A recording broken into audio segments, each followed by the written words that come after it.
नमस्कार, आप देख रहे हैं एनएमएफ न्यूज। मैं आपके साथ शबनम। महात्मा गांधी के परपोते तुषार गांधी ने एक विवादित बयान दिया जिससे देश भर में हंगामा खड़ा हो गया। तुषार गांधी का कहना है कि आरएसएस जो है वो देश भर में कैंसर वाली सोच फैलाने का काम कर रहा है। अब इस पर बीजेपी और आरएसएस के कार्यकर्ता भड़क गए हैं और उनसे माफी मांगने की मांग की है और विरोध प्रदर्शन करते हुए उनसे उनका बयान वापस लेने की मांग भी की गई है। लेकिन तुषार जो है वो अपने बयान पर अड़े हुए हैं। उनका कहना है कि जो उन्होंने बयान दिया है वो बिल्कुल सही है। तो इसी पर ज्यादा चर्चा के लिए हमारे साथ जुड़े हुए हैं वरिष्ठ पत्रकार पंकज प्रसून जी। पंकज जी, जिस तरीके से तुषार मेहता बार बार आरएसएस के खिलाफ जहर उगलते हुए नजर आते हैं, हालांकि उन्होंने इस बार तो सीधा ही कह दिया कि आरएसएस जो है वो कैंसर फैला रहा है, तो क्यों वो इतना जहर आरएसएस के खिलाफ उगलते हैं? ये नफरत क्यों है उनके अंदर इतनी? नहीं, देखिए, तो तुषार गांधी की पहचान क्या है? यही ना कि महात्मा गांधी के परपोते हैं। हाँ। इसके अलावा कोई अपनी लाइफ में कुछ अच्छा किया हो? दूसरी बात है कि महात्मा गांधी से हम शुरू करते हैं। आप 25 दिसंबर 1935 महात्मा गांधी वर्धा में राष्ट्रीय स्वयंसेवक संघ के शिविर में गए और वहां पे डॉक्टर हेडगेवार से मुलाकात की। हाँ। महात्मा गांधी के ने जो नोट्स लिखा निकलते वक्त जो रजिस्टर पे, वो आज भी है। उन्होंने लिखा कि संघ के शिविर में जूते भी अनुशासन में रहते हैं। उन्होंने ये कहा कि यहां पहली बार मैं ऐसा किसी ऑर्गेनाइजेशन में आया जहां पता ही नहीं चल रहा है कि धर्म और जाति के नाम पर कहां भेदभाव है। सब एक साथ बैठकर एक पंगत में खाना खा रहे। 1935 में ये वर्धा आश्रम में जाते वक्त जो संघ का शिविर था, वहां गांधी जी गए थे, तब ये लिखा था। तो गांधी जी जिन्होंने खुद जाकर देखा था संघ की शाखाओं में और शिविरों में जाकर, उनका यह कहना था कि संघ तो किसी जाति, धर्म, संप्रदाय, क्षेत्र आधार पे भेदभाव करता ही नहीं और इतना अनुशासित संगठन है ये। अब आ जाइए इनके दूसरे आइडियोलॉग नेहरू।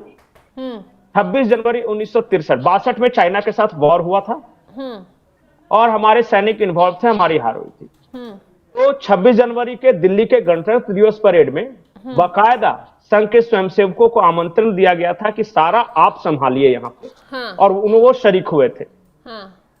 तो नेहरू जिस संघ के स्वयंसेवकों को गणतंत्र दिवस परेड में आमंत्रित कर रहे हो, महात्मा गांधी जो संघ के बारे में इतनी अच्छी बातें लिख रहे हो कि वहां अनुशासन है, जाति के आधार पर भेदभाव नहीं है, क्षेत्र के आधार पर भेदभाव नहीं है, भाषा के आधार पर भेदभाव नहीं, और उसके बारे में ये तुषार गांधी इस तरह की बात कर रहे हैं कि संघ कैंसर है।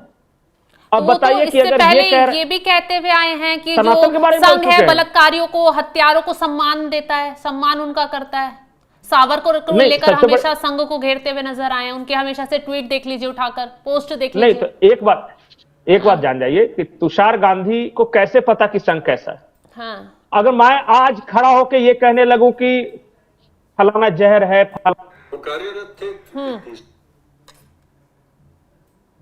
हाँ। कुछ हो जाता है। अभी यही बात राहुल गांधी ने एक भाषण के दौरान कह दिया था कि महात्मा गांधी की हत्या में संघ के स्वयंसेवकों का हाथ था, तो बकायदा केस हुआ, राहुल गांधी को माफी मांगनी पड़ी। और गांधी जी की हत्या के पूरे केस में राष्ट्रीय स्वयंसेवक संघ को इन्वॉल्व किया जाना ही बहुत बड़े षड्यंत्र का हिस्सा था, ऐसा कोर्ट ने कहा है। पंकज जी, जब नेहरू अपने वक्त में आरएसएस के लीडरों को अपने उसमें आमंत्रित करते थे, तो कांग्रेस को आरएसएस से ऐसी क्या नफरत है कि कांग्रेस तो उसे बैन करवाने पे तुली रहती है? हालांकि एक बार बैन भी करवा दिया था। नहीं, देखिए, मैं आपको बताता हूं। जैसे ही गांधी जी की हत्या हुई, एक इस देश में जो अंग्रेजी पढ़े लिखे तबकों ने और वामपंथियों ने खास करके, क्योंकि देखिए वामपंथियों का सारे शैक्षणिक संस्थाओं पर कब्जा ही था, तो उन्होंने ये फैलाना शुरू कर दिया कि आरएसएस जो है महात्मा गांधी के हत्यारे। बाद में कोर्ट में केस गया, कोर्ट ने बिल्कुल बरी कर दिया। महात्मा गांधी और केशव बलराम हेडगेवार के बीच रिश्ते बहुत अच्छे थे। ये नेहरू जी ने जब चाइना के साथ युद्ध हुआ, जिस चाइना को वो अपना आइडियोलॉजिकल फादर मानते थे कि वामपंथी वो भी और मैं भी वामपंथी, तो दोनों हम बहुत चिंदी चिनी भाई भाई। और बाद में चाइना ने जब पीठ में छुरा भोंका तो नेहरू के दिमाग में लगा कि अरे बाप, ये तो सही कह रहे थे संघ वाले। तो फिर गणतंत्र दिवस परेड में आमंत्रित किया। लेकिन इस देश में ये झूठ चलता रहता है कि नहीं, कि गांधी की हत्या कर दी तो ये सांप्रदायिक वैमनस्य फैलाते हैं वगैरह, ये मानव सेवा करते हैं। लेकिन कहीं ये बात आप बता दीजिए कि संघ का ये स्वयंसेवक था, ये दंगे में शामिल था, या फिर संघ का ये फिर ये झूठ भगवा आतंकवाद के रूप से में गढ़ने की कोशिश की गई थी यूपीए की सरकार के दौरान। झूठ झूठ झूठ, और कहीं नहीं ये टिकता इनका झूठ, लेकिन फिर भी इस देश में नैरेटिव है। इसी तरह का झूठ विदेशी मंच पे आरएसएस के खिलाफ राहुल गांधी भी बोलते नजर आए थे। राहुल गांधी ने भी तो विचारधारा पर सवाल उठाया था आरएसएस की। नहीं, जब कांग्रेसियों के हाथ में पूरे देश की मीडिया थी, जब पूरे देश की सत्ता थी, तो जितना झूठ फैलाना था फैलाया। लेकिन उससे हुआ क्या संघ छोटा होता गया, समाप्त हुआ? नहीं, संघ अपने 100 सालों में धीरे धीरे लगातार बढ़ता गया, और ये दुनिया का सबसे बड़ा गैर सरकारी संगठन है, दुनिया का। और संघ से निकले हुए स्वयंसेवक अटल बिहारी वाजपेयी इस देश के प्रधानमंत्री रह चुके हैं। संघ से निकले हुए स्वयंसेवक नरेंद्र मोदी इस देश को संभाल रहे हैं, चला रहे हैं। यही बात शायद इन्हें हजम नहीं हो रही है। संघ के स्वयंसेवक आर्मी में बहुत बड़े पद पे हैं, साइंटिस्ट हैं, इसरो में बहुत बड़े पद पे हैं। तमाम क्षेत्रों में सबसे ज्यादा डॉक्टर्स और इंजीनियर्स संघ ने जोड़े हैं। वो सारे लोग बेवकूफ लोग हैं, ये साइंटिस्ट, ये डॉक्टर्स, ये इंजीनियर सब बेवकूफ है, और एक सांप्रदायिक पार्टी के साथ वो जुड़े हुए हैं। नहीं, समाज निर्माण, चरित्र निर्माण, राष्ट्र निर्माण और मां भारती को परम वैभव के शिखर पर ले जाने की मंशा। एक बार फिर से हमारा देश समृद्ध हो, संपन्न हो, और दुनिया में जिस तरह जगत गुरु का स्थान इसे हासिल था वो हो, इसी में लगे हुए। राष्ट्र निर्माण की बात करते हैं, और वसुधैव कुटुंबकम की बात करते हैं। हालांकि जहां बाढ़ आए, सुखाड़ आए, ये कांग्रेस के कहने से क्या हो? कांग्रेस तो अंग्रेजों का बनाया हुआ संगठन है। कांग्रेस उनके बयान का बचाव कर रही है, जो आरएसएस और बीजेपी उनका विरोध कर रही है, उल्टा उन्हें दोषी ठहराया जा रहा है कि गलत कर रहे हैं। करेगी। मैकॉले की औलादें हमेशा ऐसा कोई भी विचारधारा जो कि भारत की मिट्टी में जन्मा हो उसका विरोध करेगी। देखिए, मैं एक बात हमेशा आपको बताता हूं कि जो भी कांग्रेस की स्थापना किसने की थी? सर एओ ह्यूम्स ने की थी, एक अंग्रेज ने। क्यों की थी? आप बताइए, क्यों की थी कांग्रेस की स्थापना? एक अंग्रेज क्यों करेगा? यही कि 1850 से का जो प्रथम स्वतंत्रता संग्राम का जो युद्ध हुआ, उसके बाद अंग्रेजों को लगा कि अरे बाप, भारत में देशवासियों के अंदर अगर कुछ कल को विद्रोह हुआ तो कोई हमारा संगठन उनके बीच होना चाहिए जो कि वहां की बातें हम तक पहुंचा सके। और इसके बारे में सर एओ ह्यूम्स ने कहा था, it will act as a pressure valve. जब भी गुबार जमा होगा, नफरत जमा होगा, तो कांग्रेस वो सीटी है जो उस वेपर को निकाल देगी, उस गुस्से को। वो कांग्रेस है। और कांग्रेस में तब से लेके आज तक आधा अंग्रेजी राज कर रहे हैं। अर्ध अंग्रेज में इसलिए बोल रहा हूं कि सर एओ ह्यूम्स तो पूरा अंग्रेज थे। लेकिन आप बाद में इस देश में क्या प्रचारित किया कि कांग्रेस ने ही देश को आजाद किया, बाकी सब बेवकूफ थे। बस कांग्रेस नहीं होती या गांधी नहीं होते तो इस देश आजादी नहीं होता। जबकि देश आजाद इसलिए हुआ था कि दूसरे विश्व युद्ध के बाद ब्रिटेन बहुत कमजोर हो गया था, दुनिया के कई देशों से उन्होंने अपना कारोबार समेट लिया, उसमें भारत भी एक था। पंकज जी, तुषार मेहता का एक नहीं, तुषार गांधी, मैंने ट्विटर पर देखा, तमाम ऐसे बयान हैं जो गॉडसे के खिलाफ, आरएसएस के खिलाफ, वो हमेशा जहर ही उगलते नजर आए हैं। अभी हाल ही में उन्होंने कहा था कि यूपी के स्कूलों में तैयार किए जा रहे हैं भविष्य के नाथूराम गॉडसे। फिर उसके बाद उन्होंने कहा हमारे ऊपर आज नाथूराम गॉडसे हावी हो गए हैं, इसलिए हमें हर जगह हिंसा और तांडव दिखाई दे रहा है। नहीं, कहां हिंसा हो रहा है? आप दंगे की संख्या देख लीजिए, पहले ज्यादा होती थी या अब ज्यादा हो रही? आप बताइए ना। पहले ज्यादा सांप्रदायिक हिंसा होती थी, चाकूबाजी होता था, अब हो रहा है। देखिए, किसी कहने से नहीं होता है ना, फैक्ट्स, आंकड़े। 70,000 मुसलमान मारे गए थे कांग्रेस के राजकाज में, 70,000। और आज ही मुसलमानों को लगता है कि कांग्रेस ही हमारा हितैषी है। तो ठीक है, मानिए, एक तरफ वो गर्दन भी कटवाते थे, डरा के भी रखते थे, और दूसरी तरफ वोट भी लेते थे कि अगर हम नहीं रहेंगे तो फलाना आ जाएगा। लेकिन मानते हैं, मानने दीजिए, कोई दिक्कत नहीं, अभी 50 साल और मानेंगे।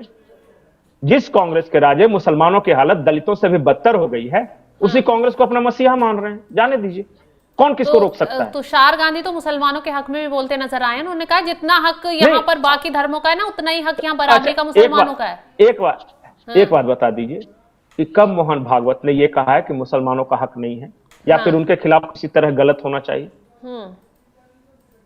हिंदू कट्टरपंथी मोहन भागवत को गालियां इस बात के लिए दे रहे हैं कि मोहन भागवत ने कह दिया कि ये जो हर मस्जिद के अंदर मंदिर ढूंढने की प्रथा बंद होनी चाहिए। इस बात के लिए गालियां पड़ रही है उनको। आप काम देखिए, देखिए नैरेटिव में फंसना अलग बात है, काम अलग बात है, कंडक्ट अलग बात है। अच्छा, अटल जी एक राष्ट्रीय स्वयंसेवक से निकले हुए स्वयंसेवक थे, उनके राज में क्या मुसलमान मारे गए, कटा गए? और क्या सबसे ज्यादा दंगे राजीव गांधी के शासनकाल में नहीं हुए? इंदिरा गांधी के शासनकाल में नहीं हुए? लेकिन कांग्रेसी तो कहते हैं ना कि अब दंगे भड़काए जा रहे हैं जानबूझ के, आरएसएस की विचारधारा है। अच्छा बताइए, आरएसएस और बीजेपी दंगे भड़का रही है, मैं मान लेता हूं आरएसएस और बीजेपी दंगे भड़का रही है, लेकिन देश में एक भी दंगा नहीं हो रहा है पिछले 10 सालों में। ये कैसा भड़का रहे हैं भाई कि एक भी नहीं हो रहा है? और आप तो बड़े शांति के पुजारी थे और आपके राज में हर दूसरे शहर में बम धमाके होते थे।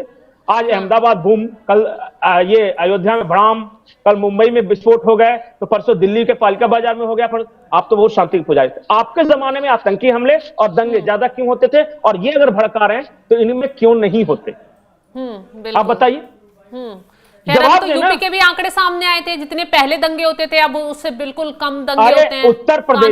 उत्तर प्रदेश में शरीफ मुसलमान है, जैसे कि जो अलीगढ़ में ताले बनाता हो, या कानपुर में छोटा मोटा बिजनेस करता हो, या फिर अयोध्या में जो अयोध्या कर रहा हूं, वाराणसी में जो बुनकर समाज है, या फिर जो कालीन मुरादाबाद में तैयार करता है, उनसे पूछे वो खुश है, 24 घंटे बिजली आ रहा है, उनका कारोबार फल फूल रहा है, एक्सपोर्ट बड़ी बढ़िया हो रहा है। दुखी कौन है पता है? अतीक अहमद टाइप के लोग, जिनको गुंडई करनी है उनको। और वो पता है इस्लाम के चादर के तले गुंडई करते हैं, मतलब कि अपना तो जमीन कब्जा रहा है, लेकिन जब उसके खिलाफ कुछ हो जाएगा तो कह देगा कि मुसलमान देखो मैं मुसलमान हूं इसलिए मेरे खिलाफ। अरे आप जब मुसलमानों की जमीन कब्जा कर रहे थे तो उस वक्त तो नहीं सोचे।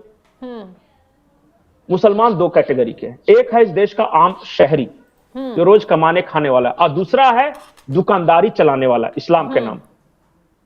गुंडई करना है, एमपी एमएलए बनना है, कहीं किसी मस्जिद में मौलाना है, उसको लग रहा है मेरी ग्रिप कमजोर ना हो जाए, इसलिए हर फ्राइडे को वो कहता है कि अब जिहाद होगा। अरे काहे होगा जिहाद? हम क्यों नहीं कमाए हैं, क्यों नहीं संपन्न बने, क्यों नहीं अपने बच्चों को पढ़ाएं? हम डॉक्टर इंजीनियर बनाएंगे, काहे हम ये देंगे AK-47 उसके हाथ में? क्यों हम अच्छे नागरिक नहीं बनाएंगे? क्यों अपने माँ बाप की खिदमत करने वाला, अपने परिवार की खिदमत करने वाला नहीं बनाएंगे? क्यों बम फटने वाला बनाएंगे? यही बात समझी जाए तो शायद आज सबका उद्धार अच्छे से हो जाए। ये दंगे फसाद जितने भड़काऊ गैंग, तो ये समझे तब ना। ये देखिए, ये भड़काऊ गैंग की दुकान कैसे चलेगी अगर ये चल जाए तो? हर फ्राइडे को अगर ये तकरीरें नहीं करेंगे तो फिर पता चला इनका घर कौन चलाएगा, और ये करोड़ों के मालिक कैसे बनेंगे? अच्छा बताइए कि गजब इस देश में है कि हिंदू मुस्लिम अलग अलग, ये कर दो ये कर दो आज तक दुनिया में कहीं ऐसा हुआ है कि दो कौम जो ऐसे है आपस में लड़ गई या उस देश का तरक्की हो गया या उस कौम का तरक्की हो गया? बिल्कुल कभी हुआ है कहीं? बर्बादी होती है ना। जहां हिंसा है, जहां हिंसा है वहां विनाश है, जहां शांति है वहां तरक्की है। बिल्कुल। लेकिन हर दिन ये यही बोलेंगे कि आज उतर जाओ रोड पे, दुकानों में आग लगा दो, कल को ये बोलेंगे यही पत्थर फेंक दो, परसों ये बोलेंगे कि भाई फलाना त्योहार मत मनाने दो, ये कर बम फोड़ दो शहरों में। अरे बच्चे खिलौने पकड़ते वक्त डरते हैं सड़क किनारे, कोई ऐसा फेंका हुआ है तो कौन कर रहा है ये काम?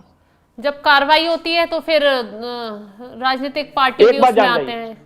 एक बार जान जाइए, इस देश में मुसलमानों का सबसे ज्यादा नुकसान उन लोगों ने किया है जिनके राज्य में मुसलमानों की आर्थिक स्थिति सबसे खराब हुई, जिनका वो वोट बैंक बने हैं, मजबूरी में बने हुए, उनको डराते हैं। शेर आया बचपन में, हम नहीं आएंगे तो बीजेपी आ जाएगी, बीजेपी आ जाएगी इसलिए हमें दो। अरे आ तो गई, क्या हो गया?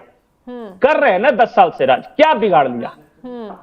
जिस दिन इस जो ये फियर साइकोसिस है ना, ये जो डर की भावना, उससे निकल जाएंगे, ठीक है आने दो। जिस दिन बोलते उस दिन कुछ नहीं होगा, फिर कुछ नहीं है, लेकिन वो डराते हैं। अगर हमें वोट नहीं दोगे तो बीजेपी वाले ये कर देंगे, बीजेपी वाले तुम्हें देश से भगा देंगे।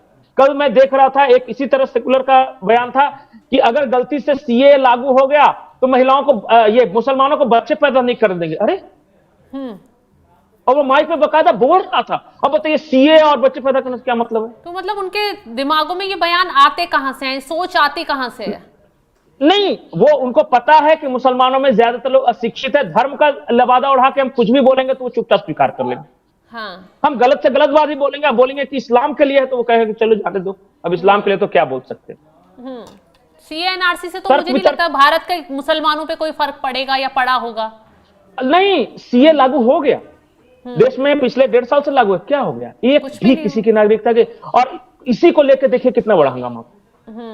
अरे वो बार बार सरकार कर रही थी कि भाई पाकिस्तान, अफगानिस्तान या बांग्लादेश से पहले से आए हुए जो 50 साल 60 साल से यहां रह रहे हैं, सिर्फ उनको एक वैलिडिटी दे देना है, यही सीए है।